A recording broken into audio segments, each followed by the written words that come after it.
to be honest, that first winter, I kind of hated mushing, because you're out and it's cold, and a lot of times we go out after dark. Welcome to 10-Minute Travels. With me, as always, is Phil Freeman. And with me, as always, is Shane Patrick. And today we're going to be talking to Emily Maxwell, Iditarod Musher. Let's get right to it, shall we?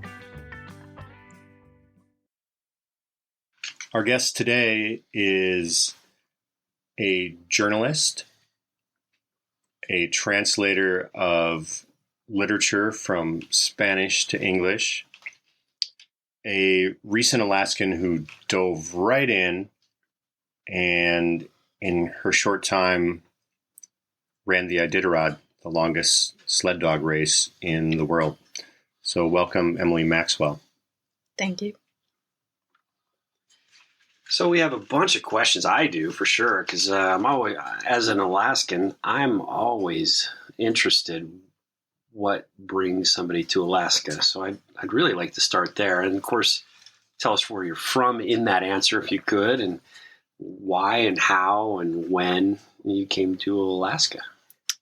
So I grew up in Iowa City, Iowa, and I traveled quite a bit over the years, but that was always my home base. And the first time I came to Alaska, I was living in Iowa City, and my first trip up here, I knew that I wanted to move here. From day one, I loved Alaska. I just felt really at home here. And I was here for 10 days on that first trip. And the second to last day, I met my the person who became my boyfriend for a few years.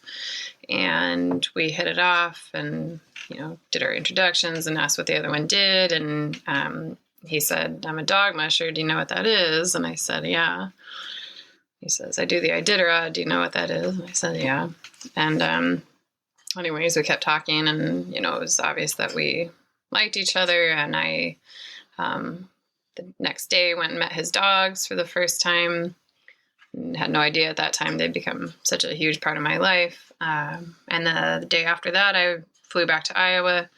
I was in grad school at the time for literary translation, and he and I kept in touch daily from then on. And I came back up at Thanksgiving to visit for a few weeks, at which point he was living in Willow, Alaska, which is the mushing mecca of the world, really. And that was the first time I went out and ran dogs, and, kind of wanted to kick each other's tires and make sure that we wanted to be together, and decided that we did, and spent those 2 weeks, went back home, finished up my semester of school, and then in January of 2016, I moved up to Alaska and spent the rest of that winter in Willow, and then moved to Girdwood in the summer, and been here ever since then.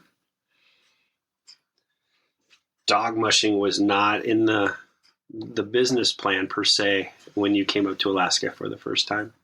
Correct. I imagine that the first time that you traveled by a dog sled, it was exhilarating, to say the least. It was. Is it possible for you to even put that into words, what the feeling was like? Yeah.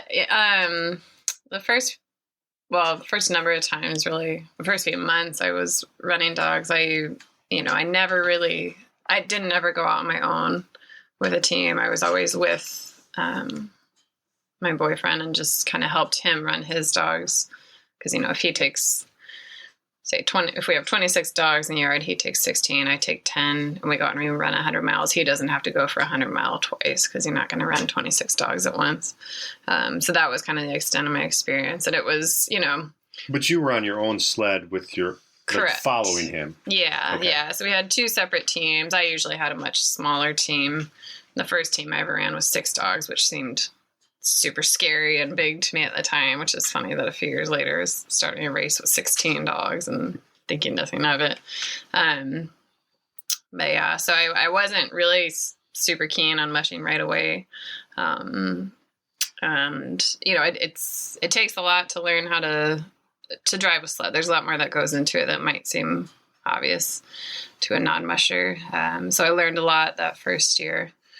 And the following fall, when we started fall training with the dogs, that was kind of when it started to sink in a little bit more. And I started running teams on my own and when you're out on your own, if, you have to figure out a lot of things out on your own. And I bonded a lot more with the dogs and really started to understand what made them tick, and just that kind of appreciation, dog and human, really grew. And that still to this day, to me, is the most important and exhilarating thing about mushing, is that communication.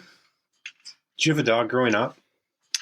I did. We had, kind of little yippy ankle biting dogs all of my childhood. I always wanted to have my own dog and to get a bigger dog. And my parents, always wanted the little ones. That's a bigger dog at the door, I think. Yeah. So my first dog that was mine as an adult was a border collie he's now 6 years old. And I got him when he was 4 months. And he's actually been hooked up to a sled and run in lead. And he's a little bit older now, and he was, 3 or 4 after we moved up. He could run up to about 15 miles in the fall. Wow. Yeah. And keep the line taut. Mm-hmm. Yeah, he, first time he went, he sort of looked around and got the gist of it and went. What determines a lead dog? How do you know? I think leaders can be made, but there are definitely some naturally born ones. And, if you spend any amount of time around litters of puppies and really watch how they engage with one another and how they engage with the natural world, say if you take them on a loose walk, you just see those ones that they're a little more independent. And sometimes independence is great, and sometimes it's not so great. But definitely there's an independence to a leader that's just born that way. Doesn't tend to be afraid to go and, crawl over that log that the other ones will sort of follow, but they wouldn't be the first to do it. So you kind of see that. And, sometimes they don't like to be picked up as much or cuddled as much as non-leaders, as like little puppies. I've known a few leaders like that they like to come over and be pet real quick, and then they want to go do their own thing. Which is kind of interesting. Do you ever do any of the, like aside from just taking them on walks, purposely set up problems to watch the puppies, like retrieving a piece of balled up newspaper or something, see if they shred it or if they bring it back, or not necessarily, because what you're looking for in them is their willingness to sort of go forward and to sort of explore unknown places and to not be afraid to go down this hill. For example, a seasoned musher out of a litter of puppies would be able to identify that leader. Yeah. And I think you can work with a dog and make it and build that confidence within it. Because that's another thing too, obviously, is confidence in a leader. And also that they're really good at communication, and it's two ways with the musher. That, if you want that dog to do something, your leader's your go-to. If your leader doesn't take the turn, well, none of the other dogs are going to, of course. So that interaction is really important, and the time you spend with all your dogs is important, but especially that lead, to have that really good bond with them, that they'll do anything you say and trust whatever you say, that you're telling them the right thing. And then as far as, with puppy training, basically, you go out and run around in the woods or run down a trail with them. That's what they're going to do in their life. So, we don't necessarily it's not like another maybe breed of dog that when they're a puppy, you want to throw a ball and see if you can get them to bring it back to you, just because that's not something they really have to do in their adult life. So yeah, really just exploring with them, having them go, getting them comfortable with going through water, having them comfortable with running around on ice or jumping over logs, or, just kind of basically natural settings, in my experience, in my opinion, is, the best thing for them, just to get them comfortable. And then also to get them used to your voice, because your voice is your tool, to drive them and to get them to go where you want them to go. So you're always kind of talking to them with the voice that you're going to use in mushing, and to kind of have that just very calm interaction and trust that they're going to do what you ask them to do. When was the first time you heard about the Iditarod?